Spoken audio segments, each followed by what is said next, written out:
여러분, 우리나라에 이 맹인 시각장애인들이 몇 명 정도 될 것 같습니까?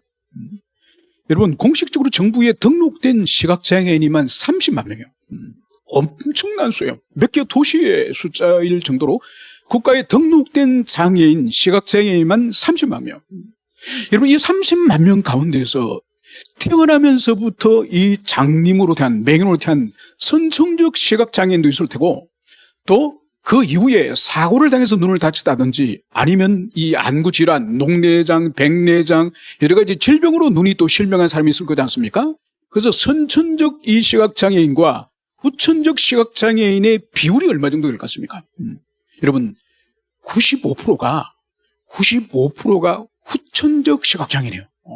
그러니까 태어나면서부터 이 맹인으로 태어난 사람은 100명 중에 5명밖에 되지 않는다는 거예요. 그래서 오늘날 이 시각장애인 중에 95%가 인생을 살다가 다치든지 병들어가지고 이 시력을 잃는다는 것을, 이것을 우리가 알아야 될 것입니다.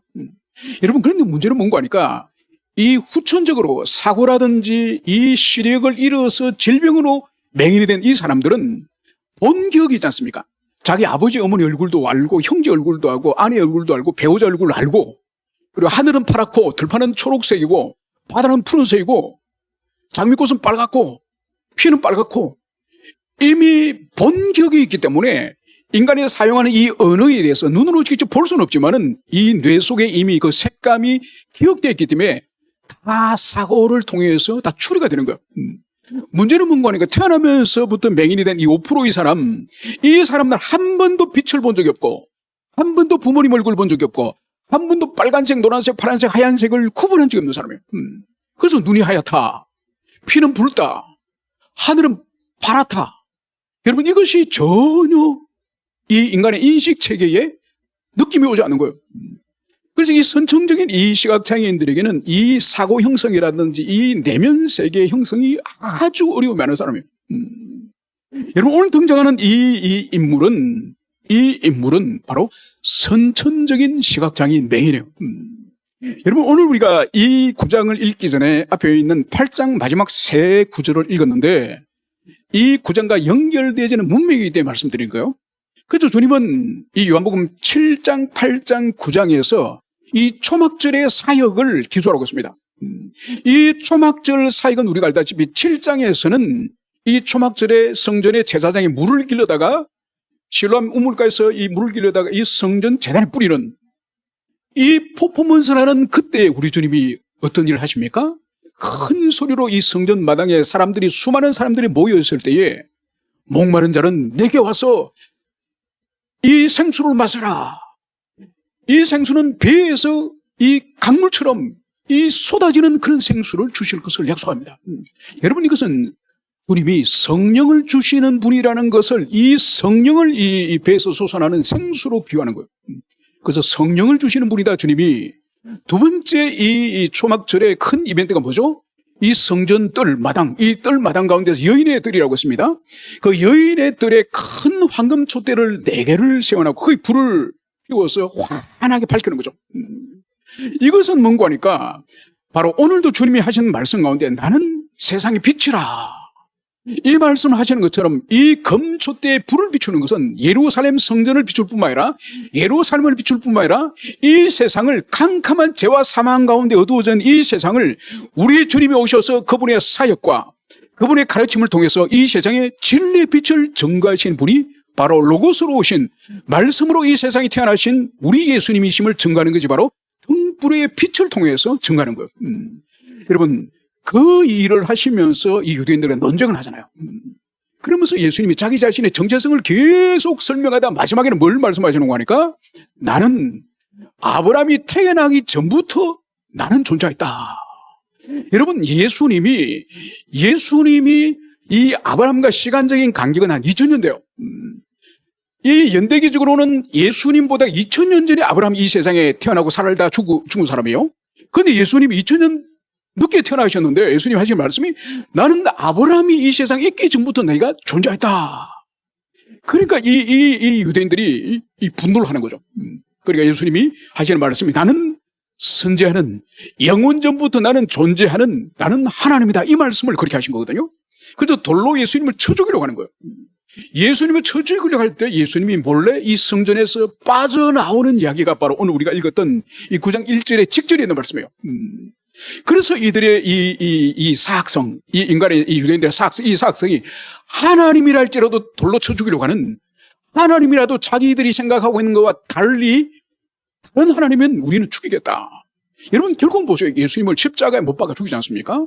그러니까 이 유대인들의 이 인간의 사악성, 하나님을 경외하지 않는 인간의 사악성은 하나님을 돌로 쳐 죽이든지 하나님의 십자가 못 박아 죽이든지 이런 존재가 우리 사악한 인간의 정체성이에요. 그러면서 주님이 성전에서 피하시면서 오늘 이 본문이 주님께서 길을 가실 때에 날 때부터 맹인된 사람을 보신지라. 이제 성전에서 피하셔서 이제 길을 가시다가 주님이 태어나면서부터 맹인된 선천적 시각장애인을 주님이 보신 거예요. 여러분 여기서 우리가 주목할 것은 예수님께서 길을 가시다가 이 맹인된 자를 주님이 보신 거예요. 여러분 맹인이 주님과 제자들이 지나가는 것이 보여요, 안 보여요? 안 보이죠. 여러분 그래서 예수님이 먼저 이 시각장애인을 보시고 주목하셨다고 이것을 우리가 잘 생각해야 됩니다. 여러분 이것이 뭔가 하니까 우리 기독교의 신앙의 이 독특성, 다른 모든 이방 종교와 다른 이 독특성이 여기 있는 것이에요. 여러분 이방 종교는 신을 찾아가는 종교예요. 선행을 한다든지 다른 사람을 도와준다든지 아니면 40일 불공을 드린다든지 단식 금식을 한다든지 수도를 한다든지 별별 짓을 해서 신을 찾아가는 것이 이 세상에 있는 이 자연 종교, 이방 종교라고 한다면은 여러분 우리 기독교 신앙은 오늘 맹인이 되어서 아무것도 보지 못하는 이 사람을 예수님이 지나가시다가 발걸음을 멈추고 그 사람을 주목하는 이것이 우리 기독교 신앙의 특징이에요. 그래서 우리는 하늘로 하나님을 찾아서 신을 찾아서 헤매는 종교가 아닌 이 맹인처럼 모든 감각을 잃어버리고 흑암 속에 있을 때에 예수님이 가시는 발걸음을 멈추고 이 맹인을 주목하시고 이 맹인을 찾아오시는 것처럼 하나님이 죄인인 우리를 찾아오는 이것이 기독교 신앙의 독특성이에요. 그래서 우리 기독교 신앙은 은총의 신앙, 은혜의 신앙이라는 이것을 여러분들이 가슴 깊이 새기시길 바랍니다. 그런데 오늘 주님이 멈춰선 이 자리에 제자들이 주님에게 이런 질문을 합니다. 라삐요, 이 사람이 맹인이 된 것이 누구의 주로 인함입니까? 자기니까 그의 부모니까? 여러분 주님의 제자들이 오늘 이 질문을 보면은 이 사람들의 이 관심이 무엇이고 이 사람들의 가치관과 세계관이 어디에 머물러 있는지 그것을 잘 보여주고 있습니다. 그러니까 이 맹인을 향해서 이 제자들의 질문이 뭐죠? 선생님, 이 사람이 맹인이 된 것은, 이 사람이 장애인으로 태어난 이것은 그 사람의 부모님의 죄 때문입니까? 아니면 이 사람이 죄를 짓기 때문입니까? 여러분 제자들의 질문은 뭔가요? 이 사람의 장애 상태의 원인을 규명하는 거예요. 이건 뭐죠? 과거 지향적이지 않습니까? 과거에 무슨 일이 있었길래 도대체 저 사람의 아버지가 도둑질을 했던지 아니면 이 사람이 도둑질을 했던지 죄를 지었던지 원인이 도대체 부모이겠습니까? 이 본인이겠습니까? 여러분 저희 어릴 때에 여름 되면 보리 추수를 하잖아요. 그리고 가을이 되면 이 벼 추수를 하지 않습니까? 그러고 나면 한 며칠 지나고 나면 이 곡식 장수가 이 동네로 찾아와요. 트럭을 끌고. 그러면 곡식 장수가 이 보리나 이 벼를 사갑니다. 그때 뭘 하는 거니까 이 장수가 긴 막대기로 된 이 쇠추를 가지고 이 저울을 가져와요. 또 아니면 어떤 또 돈이 좀 더 있는 이 곡식 장수는 이 안전뱅이 저울 있지 않습니까? 그 위에 가만히 올리면은 이 무게를 재는 그런 저울을 가져와요. 그때 이 곡식을 파는 이 농부들이 항상 근심하는 것은 이 쌀장사, 이 곡식 장사가 저울을 속일까봐 항상 근심하는 거예요. 왜냐하면 100kg를 팔면 딱 100kg라고 정하고 100kg 값을 주면 되는데 이 사람들이 이 저울 추라든지 이 눈금을 살짝 속여가지고 110kg를 가져가면서 100kg의 돈밖에 주지 않는 거예요. 그런 짓이 사실 그 시대에 많았거든요. 그래서 시골 사람들에게 있어서는 시골 사람들 제가 어릴 때부터 이 곡식 장수들이 올 때마다 어른들이 항상 하는 말이 있습니다. 저울에 눈금을 속여서 곡식을 사가면 자식이 반드시 장님이 된다. 그리고 저주를 받는다는 그런 뜻이죠. 다른 사람을 속여서 이익을 취하면은 저주를 받는다는 그런 의미죠. 여러분 우리 민족과 우리 나라에도 그런 그런 어떤 속담이 있는 것처럼 이 팔레스타인에도 이 사람들 가운데 어떤 큰 사고를 당하거나 가정에 환란이 있거나 아니면 장애인이 태어나거나 이런 고난이 있을 때에 이 사람들의 마음 가운데는 이게 누구 죄 때문인가? 그 본인의 죄 때문인가? 부모의 죄 때문인가? 이런 것이 오랜 세월 동안에 이 유대인들에게 형성되어 있음을 볼 수 있습니다. 여러분, 오늘날도 마찬가지잖아요? 오늘날도 우리 인생에 어떤 사고가 일어났는지, 불행한 일이 일어났는지, 환란이 일어났는지, 아니면 우리 가족들, 우리 자녀들, 이런 어려움을 당했을 때 항상 우리가 먼저 무슨 생각하죠? 내가 무슨 죄를 지었길래? 아니면 다른 사람이 그런 일을 당했다고 한다면은, 야, 네가 무슨 죄를 지은 거 아니야? 네 자식이 저런 것은 네가 죄를 지었기 때문이야. 네 회개해. 이렇게 말을 하진 않지만 이런 뉘앙스를 가지고 있는 교들이 많습니다. 여러분, 이게 바로 뭔가 하니까 인과응보적 이 관념이에요. 인과응보적. 그러니까 과거에 덕을 쌓았으면 그것이 복으로 돌아오고 과거에 악을 저질렀으면 그것이 형벌로 돌아온다고 하는 이 인과법칙, 이 인과법칙이 동서고금을 막론하고 우리의 세계관 가운데 오랫동안 있는 이것을 볼 수 있습니다. 여러분, 이것은 유대인들이 그들이 가지고 있었던 이 구약 성경을 잘못 이해한 그것도 중요한 원인 중 하나입니다. 여러분, 출애굽기 20장 5절에서는 이렇게 주님은 말씀하십니다. 나를 미워하는 자의 죄를 갚되 아버지로부터 아들에게로 3, 4대까지 이르게 하려니와. 그리고 하나님을 미워하는 자, 하나님을 사랑하지 않으면, 부모가 사랑하지 않으면 그 저주와 형벌이 후손 3, 4대까지 이른다. 이 말씀이 출애굽기에 있습니다. 그리고 출애굽기 34장 7절에서도 아버지의 악행을 자손 3, 4대까지 보응하리라. 그러니까 부모의 죄의 3, 4대까지 그것을 하나님이 그 죄를 갚겠다. 후손들이 갚겠다. 이 말씀이 기록된 거죠. 그리고 민수기 14장 18절에서는 아버지의 죄악을 자식에게 갚되 3, 4대까지 이르게 하리라. 여러분, 구약에서는 부모와 이 조상의 죄에 대해서 3, 4대까지 보응하겠다는 이 말씀이 여러 번 등장하는 거예요. 그런데 이 말씀은 문자적으로 3, 4대로 해석을 하면 안 되는 겁니다. 여러분, 유대인들이 문자적으로 해석하기 때문에 이게 문제가 일어나는 거예요. 이것은 뭔고 하니까 한 사람의 불순종과 한 사람의 죄의 영향력이 그 사람만 가지고 있는 것이 아니라 반드시 그것을 보는 자녀들, 보는 가족들, 보는 주변 사람들에게 영향을 미치게 되거든요. 그래서 부모가 도박을 즐겨하면은 자식들이 도박을 합니다. 부모가 사기꾼 부모는 자식들이 사기꾼들이 많아요. 부모가 거짓말을 잘하면은 자식들도 이 거짓말의 이 관념이었기 때문에 거짓말을 술술 합니다. 여러분, 이게 뭔가 고대 사회, 이 성경이 기록될 고대 사회는 이 핵가족 사회가 아니에요. 대가족 사회. 그래서 한 집안에 3, 4대가 이 정조 할아버지 이 한 세대뿐만 아니라 이 3, 4세대가 한 가정 안에서 같이 살았어요. 그리고 같이 밥을 먹고 같이 생활하고 그렇기 때문에 당연히 평생을 떠나지 않고 다른 도시에 이사 가거나 떠나지 않고 한 공동체, 한 가족 안에서 영향을 주고받기 때문에 그 부정적인 이 죄악에 대한 영향력도 후손들에게 당연히 미치는 거죠. 그래서 보세요. 아간이 하나님께 바쳐야 될 이 금덩어리를 몰래 훔치지 않습니까? 그래서 아간이 주도적으로 했지만은 하나님의 심판은 그 집안의 모든 사람을 돌로 다 쳐 죽입니다. 그리고 불태워 죽입니다. 왜 그럴까요? 아간이 이 외투와 이 금덩어리, 언덩이를 훔칠 때 분명히 가족들이 함께 동참한 거예요. 그러니까 이 아간이 가지고 이 하나님의 것을 훔치고자 하는 이 마음, 이 사악한 마음이 가족들에게 공유된 거예요. 그래서 아버지 이러면 안 됩니다. 할아버지 이러면 안 됩니다. 이렇게 제어하지 못하고 모든 사람들이 아간의 이 절도죄, 하나님에 대한 절도죄에 다 동참했기 때문에 함께 다 죽임을 당하는 거예요. 여러분, 그렇기 때문에 이것을 문자적으로 해석할 것이 아니라 바로 부모와 조상의 그 영향력이, 악한 영향력이 온 가족에 미칠 수 있다는 이것을 염두에 둬야 돼요. 여러분, 그래서 부모된 자, 자손이 있는 사람들은 하나님 앞에 잘 살아야 돼요. 잘 살지 못하면 어떤 형태든지 그것이 말로서나 행동으로서나 그것이 불신앙과 불순종이 자손들에게 노출되면은 여러분, 자손들에게 넌 나처럼 이렇게 막 살아, 이렇게 지시하는 게 된다니까요. 여러분, 두렵게 생각하셔야 됩니다. 그런데 부모가 칼같이 하나님 앞에 순종하고 칼같이 하나님 앞에 지킬 이 규범을 지키면은 자녀들에게 네 똑바로 살아 말하지 않더라도 부모를 따라가는 거예요. 여러분, 이것을 명심하시고 여러분 자신이 사람들이 보든 보지 않든 주님 앞에 바로 사는 여러분 되시기를 축원합니다. 그러면서 오늘 주님께서는 제자들의 이 답변 도대체 본인의 죄입니까? 아버지, 엄마의 죄입니까? 이 질문에 대해서 오늘 3절에서 이렇게 대답하십니다. 이 사람이나 그 부모의 죄로 인한 것이 아니라 그에게서 하나님이 하시는 일을 나타내고자 하심이라.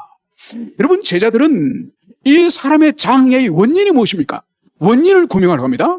그런데 주님의 이 답변은 전혀 차원이 다르죠. 그죠? 부모의 죄도 아니고 이 사람의 죄도 아니고 바로 그에게서 하나님의 하시는 일을 나타내기 위해서 이 사람의 장애의 의미가 있는 것이다. 이 말씀을 하시는 거죠. 여러분, 이것은 뭔가 하니까 원인의 규명이 아닌 하나님의 목적, 이 사람의 장애를 사용하여서 하나님께서 어떤 계획과 어떤 목적을 가지고 계시는지 하나님의 섭리를 오늘 주님이 말씀하시는 이것을 여기서 볼 수가 있습니다. 여러분, 우리는 오늘 주님이 하시는 이 말씀을 잘 기억해야 됩니다. 그리고 제자들이 가지고 있는 그 시대의 보편적인 인식, 이것이 누구 잘못입니까? 누가 죄를 지었습니까? 이거는 그 시대의 정신이자 제자들의 생각입니다. 여러분, 아직 제자들은 성령을 받지 못했어요. 성령을 받지 못했기 때문에 그 시대의 아들로서 그 시대의 정신을 그대로 소유하고 있는 거죠. 그러나 주님은 누구의 죄가 아닌 하나님의 계획, 하나님의 목적이 이 사람의 장애 가운데 있다. 이 말씀을 하고 있는 것을 여기서 볼 수 있습니다. 여러분, 오늘 이 제자들이 가지고 있는, 그리고 그 시대가 가지고 있는 이것은 바로 인간의 관심이 과거에 묶여있는 과거 지향적인 가치관과 세계관 속에 있다는 이것을 여기서 볼 수 있습니다. 여러분, 오늘날도 사람들을 보면은 과거의 인생에 많은 무게가 쏠려있는 사람이 있습니다.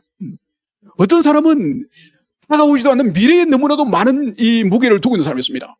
그래서 1년 후에 뭘 할지, 10년 후에 뭘 할지 계속 미래의 그 근심과 염려를 가불해가지고 막 지금 그거 안 하는 거예요. 또 어떤 사람은 지나간 인생에 그것이 부끄러웠던 삶이든지 아니면 지나간 삶이 영광스러운 삶이든지 그거를 쏘아내가지고 현재를 불성실하게 살면서 과거의 그 영광을 계속 되새기는 사람이 있는가 하면은 과거에 불행하고 비참한 그 삶을 쏘아내가지고 현재의 고통을 받는 거예요. 여러분, 성경에는 많은 하나님의 사람들 가운데서 과거에 비참하게 살았지만은 우리 주 예수 그리스도를 만나면서 새로운 삶을 사는 사람들의 이야기가 많이 등장했습니다. 여러분, 막달라 마리아를 보십시오. 7 귀신이 그 사람의 정신과 내면 속에 7 귀신이 그 사람을 장악했어요. 그런데 예수님을 믿고 나서 그 사람이 어떻게 됩니까? 다른 어떤 사도보다가 예수님의 더 충실한 제자가 된 것을 볼 수 있습니다. 여러분, 삭개오나 이 세리마태를 보세요. 자기 동족이 얼마나 혐오스러운 존재입니까? 동족의 돈을 빼앗아서 피를 빨아서 로마 당국에 돈을 바치고 자신이 이 축제를 하는 이 악한 이 삭개오나 이 마태를 보십시오. 그러나 예수님을 만나고 나서 완전 삶이 바뀌지 않았습니까? 여러분, 사도 바울을 보십시오. 교회와 그리스도인들을 박해하는 그것을 사명을 여기면서 그렇게 악하게 살다가 주님을 만나고 나서 결국 어떻게 합니까? 자기 생명이 자기 목이 베어지도록, 목이 잘리도록 순교의 길을 가지 않습니까? 여러분, 그렇기 때문에 그리스도 안에 있다고 하면서 여전히 과거를 소환해가지고 그 부끄러운 과거든지 과거의 자랑스럽고 영광스러운 과거든지 그것으로 인해서 만족을 느끼거나 그것으로 인해서 자학을 하는 그런 인간은 정말 불쌍한 영혼이에요. 여러분, 주님은 우리를 현재 충실을 하도록 하셨고 미래에 대해서 소망을 가지도록 한 것을 우리를 위해서 그렇게 부르시다는 것을 기억해야 될 것입니다. 여러분, 청년부를 제가 사역을 하면서 이 청년들은 제가 사역한 이 연령은 다 30 이상이에요. 30 이상이고 나이 많은 지체들은 50도 있었습니다. 이제 그러면은 이 청년들에게 제일 중요한 거는 결혼시키는 거예요. 결혼은 연애를 잘 이 목회자가 이 통제해가지고 또 한 녀석이 2명, 3명의 자매를 이렇게 막 플레이하지 않도록 잘 감시해야 됩니다. 그래서 결혼을 잘하면은 그 다음에 가정에 이 신방을 가요. 그 신방에 식사를 하면서 이렇게 이제 교제를 하면서 이제 결혼 예배도 드리고 이제 그러는데 가만히 이 사람들의 이 말 언행을 제가 잘 살펴봐요. 그래 보면은 이 서로가 이미 가르치지 않는데도 존댓말을 써요. 그러니까 둘이는 분명히 연애할 때는 서로 막 이름을 막 부르고 막 깠는데 가만히 가서 보면 여보로 부르고 또 서로 존대를 쓰는 거예요. 참 대견하죠. 그런데 어떤 지체는 보면은 오빠라 부르고 야야라 부르고 이름을 부르고 그러면 이제 예배를 드리고 나서 딱 이렇게 교정을 시켜줍니다. 지금 두 지체는 연애하는 것이 아니야. 연애 시기는 이미 결혼을 통해서 연애는 종결되어서 이제 두 사람은 하나님 앞에 이제 맹세하여서 부부가 되고 많은 사람 앞에 이제 부부로서 인정을 받았고 법적으로도 여러분은 이제 행정적으로도 부부가 되었기 때문에 이제는 옛날에 오빠 동생이 아니야. 야자가 아니야. 부부면 부부답게 모든 것을 해야 되는 그 중에 하나가 언어야. 대화의 말이야. 그러면서 거기서 여보, 그것도 연습을 시키고 그렇게 해줍니다. 바로 뭔가 하니까 이 언어, 인간이 사용한 이 언어만큼 강력한 자기에게도 힘을 주고 다른 사람에게도 큰 영향을 미치는 인간이 사용하는 최고의 이 강력한 영향력이 바로 이 말이요, 말. 이 언어에서부터 두 사람이 부부로서 확실하게 정립을 하고 그리고 과거와 결별되는 부부로서 여보로서 당신으로서 이것을 처음부터 이들이 부르도록 하는 거죠. 그래야 그들의 삶이 바르게 정돈되지. 그렇지 않고 계속적으로 과거의 여보 자기가 아닌 오빠라든지 이름을 부른다든지 그런 저속한 그런 말을 사용하는 거 정말 성도로서 부끄러운 일이에요. 그래서 오늘 주님께서는 과거에 매이지 마라. 원인이 뭔지, 이 사람의 이 고통의 원인이 뭔지 과거를 캐려고 하지 마라. 이 말씀을 주님이 하시는 것을 볼 수 있습니다. 그러면서 주님이 이 말씀을 하십니다. 5절에서 4절에서 때가 아직 낮음에 나를 보내신 이 일을 우리가 하여야 하리라. 밤이 오리니 그때는 아무 일도 할 수 없느니라. 여러분, 주님께서는 지금 나를 보내신, 즉 성부 하나님 보내신 일을 우리가 해야 되는데 이 낮 동안에 일을 해야 된다는 거예요. 밤이 되고 어두워지면 우리가 할 수 없다는 거예요. 여러분, 이것은 주님이 은유, 상징을 지금 말씀하십니다. 이 낮이라고 하는 이것은 단순히 해가 있고 세상에 환한 그 낮을 말하는 것이 아니라 우리 예수님이 공생의 기간을 말하는 거예요. 십자가 달려서 죽으시기 전에 자유로울 때 사역을 말하는 거예요. 그때 사역을 주님이 하실 수 있고 밤이 된다고 하는 것은 주님이 이제 십자가 달리시고 죽으시는 주님의 그 사역을 할 수 없는 그 시간을 밤으로 지금 말씀하시는 거예요. 그래서 남아있는 이 공생의 시간이 주님이 지금 6월절까지는 이 초막절부터 6개월 정도밖에 남지 않았습니다. 여러분, 여러분의 생명이 6개월밖에 남지 않았다고 한다는, 여러분이 안다고 한다면은 어떻게 하시겠습니까? 오늘 주님은 남은 6개월의 시간이 한 날 한 날 다가오기 때문에 이제 낮 동안에 내가 아버지께서 보내신 그분이 일을 하여 하리라. 이 말씀을 하는 것을 볼 수 있습니다. 밤이 오면 못한다는 거예요. 여러분, 이 말씀은 또 성도된 우리에게 적용을 한다고 한다면 우리에게도 마찬가지죠. 우리 각자가 이 땅을 떠나는 그 순간까지 주님께서 우리에게 맡겨주신 일이 다 있다는 거예요. 이렇게 말하면 어떤 어른은 이렇게 말해요. 아니, 제가 지금 나이가 90이 넘었습니다. 내가 지팡이를 짚고 집 밖으로도 못 나가는 내가 무슨 주님의 일을 하고 하나님의 일을 합니까? 여러분, 그게 아니에요. 여러분, 교회 역사 속에서 어떤 장애인 자매가 죽기까지 침상에서 수년을 드러누고 있었습니다. 수년을 드러누고 그 자매가 죽은 거예요. 죽고 나서 이 자매, 이 베개를 들추니까 그 베개 아래에서 이 메모징을 한 거예요. 메모징은 거기 보니 그 마을의 사람 이름이 쫙 기술되고 기도 제목이 기술된 거예요. 그리고 이 자매가 장애 가운데서 몇 년을 침상에서 드러누면서 꼼짝을 못했지만 뭘 했느냐? 하나님께 그 마을에, 그 도시의 사람을 위해서 간절히 기도를 죽는 그 순간까지 기도했다는 거야. 놀라운 것은 그 자매가 죽고 나서부터 그 기도했던 한 사람 한 사람들이 계속 예수를 믿어서 그 기도 제목에 있던 모든 사람이 예수를 다 믿었다는 거야.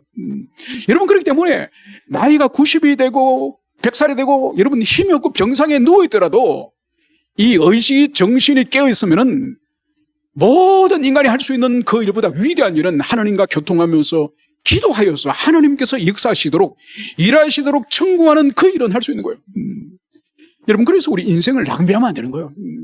여러분, 인생을 낭비한다는 것은 술 마시고 여기저기 흥청망청 돌아다니면서 돈 쓰고 그걸 말하는 것이 아니에요. 인생에서 마땅히 해야 될 일을 하고 인생에서 신앙에서 성장할 때 성장하고 버려야 될 것을 버리고 새롭게 취할 것을 새롭게 취하고 변화된 삶을 살아야 될 때 그 타이밍에 그것을 하지 않는 그것이 바로 인생을 낭비하는 거예요. 여러분, 오래전에 영화 빠삐용이라고 하는 영화가 있습니다. 여러분 기억할 겁니다. 그건 최근에 만들어진 할리우드 빠삐용 말고 그 전에 더스틴 호프만이 만든 주인공 나왔던 그 빠삐용이 있습니다. 거기 보면 주인공이 이제 그러니까 스티브 맥퀸과 호프만 두 사람이지 않습니까? 이 맥퀸이 잠을 잡니다. 잠을 자는데 꿈속에서 이제 재판관들이 자기 앞에 쫙 이래 있고, 당신은 유죄다. 그럼 내가 왜 유죄입니까? 나는 살인하지 않았습니다. 당신은 인간이 저질 수 있는 최악의 죄를 저질렀다. 그게 무엇입니까? 제가 뭘 잘못했습니까? 너는 너 인생을 낭비하였다. 이 말을 그 재판관이 하는 거죠. 그거는 부정할 수 없죠. 왜냐하면 이 빠뿅이, 이 사람이 이 파리의 뒷골목을 돌아다니면서 끊임없이 술이나 마시고 유흥가를 돌아다니면서 인생을 낭비했거든요. 그래서 재판관이 너는 너 인생을 낭비한 그것이 최고의 인간이 지은 죄다. 왜냐하면 창조주 하나님이 우리 인생에 각 시기마다 각 때마다 사명을 주시고 버릴 것을 버리고 새 삶을 살고 영적으로 성장하고 자라고 장성하길 바라는 그것을 난장이처럼 계속 그 자리에 머무르는 그것이 바로 인생을 낭비한 죄예요. 그래서 그 주인공이 더 이상 말을 못합니다. 그 재판관 앞에서. 그래서 그 빠병이 이제 정말 새로운 삶을 살기 위해서는 그 섬에 있어서는 안 되겠죠. 그죠? 그래 탈옥을 하지 않습니까? 탈옥을 해서 정말 성실하게 정말 이제는 보람있게 그 인생을 살거든요. 그리고 빠병은 그 영화는 실제 사실을 가지고 만든 영화예요. 그래서 오늘 주님께서도 어두워지기 전에, 밤이 오기 전에 우리가 이 일을 해야 될 것이다. 이 말씀을 하신 것을 우리가 기억하며 우리 각자에게 주님이 맡겨주신 그 사명을 온전히 감당하는 여러분 되시길 축원합니다.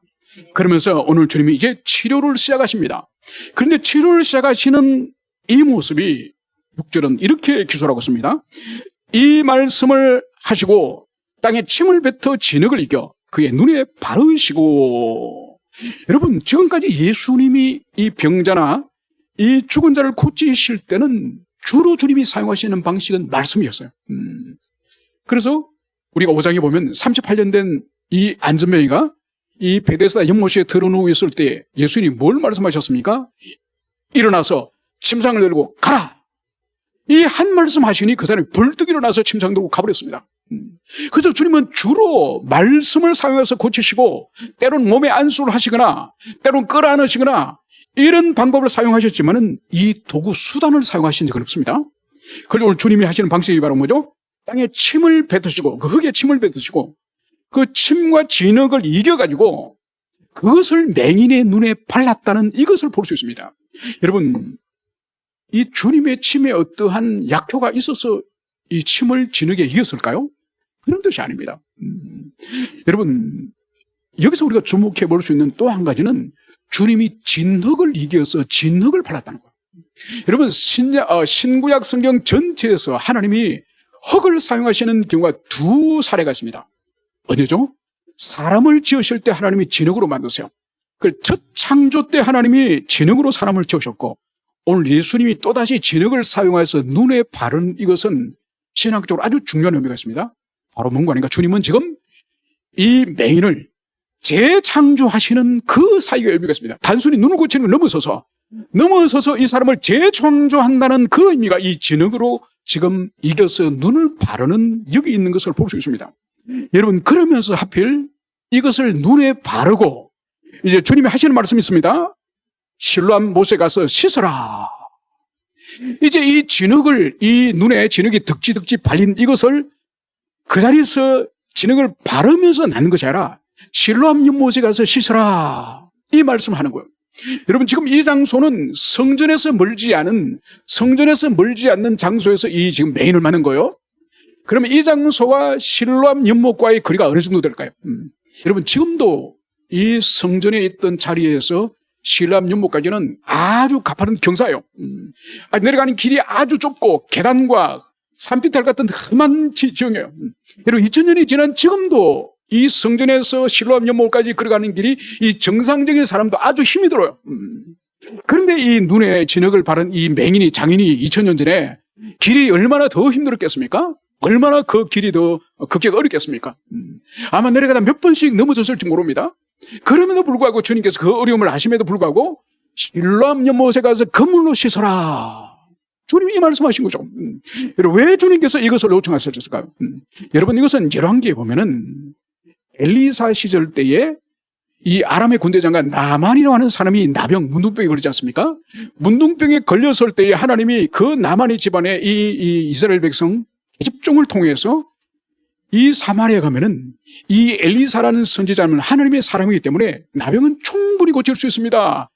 이 사마리아에 올라가서 엘리사 선지자님을 찾아보십시오. 그 말을 듣고 이 나만이 올라오지 않습니까?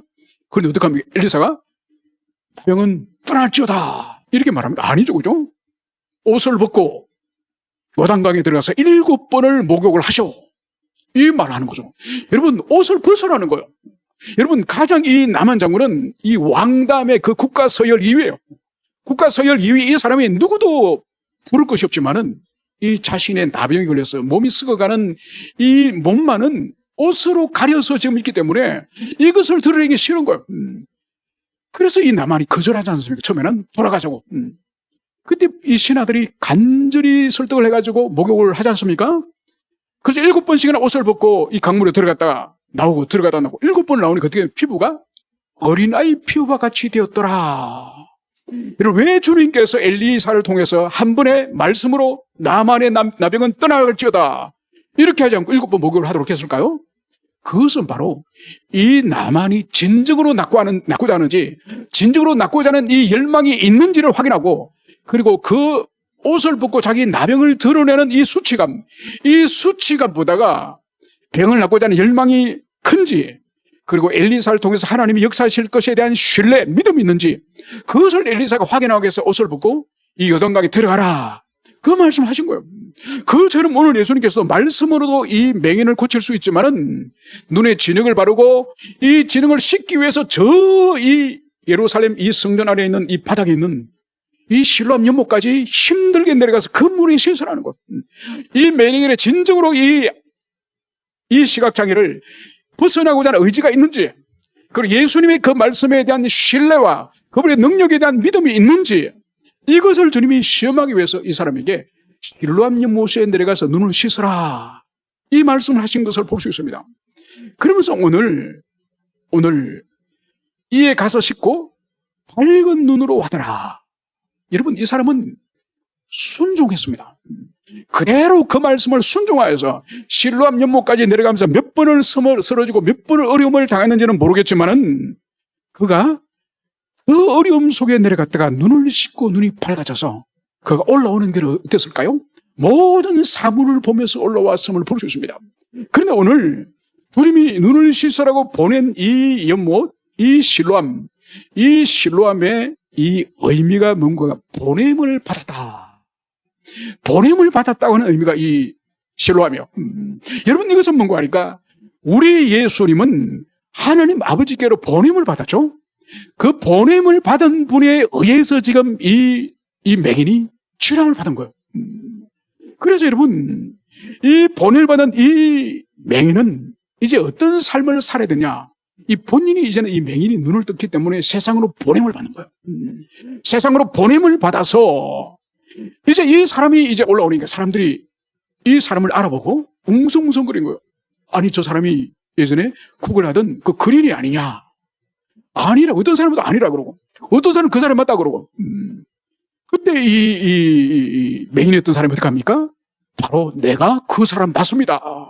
여러분, 여기서 볼 수 있는 것이 바로 뭐죠? 이 사람은 눈을 떴기 때문에 이제 하나님 아버지께서 보내신 이 그리스도, 그분의 권능에 의해서 이 사람이 치유됐기 때문에 이 사람 또한 세상을 향해서, 그리스도를 모르는 사람을 향해서 바로 예수가 나를 치료하였고 내가 바로 거린이었던 그 사람입니다.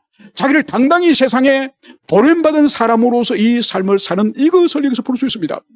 여러분, 중간의 말씀을 우리가 더 이상 오늘 시간적으로 살펴볼 수 없지만 결론적으로 오늘 이 초막절의 마지막 주님의 사역의 대결론, 이 대결론을 오늘 39, 40, 41절에 보면은 이제 주님이 이제 이 유대인들의 이 반응, 그래서 이 치료된 이 맹인을 이제 데리고 유대인들이 바리새인들이 갑니다.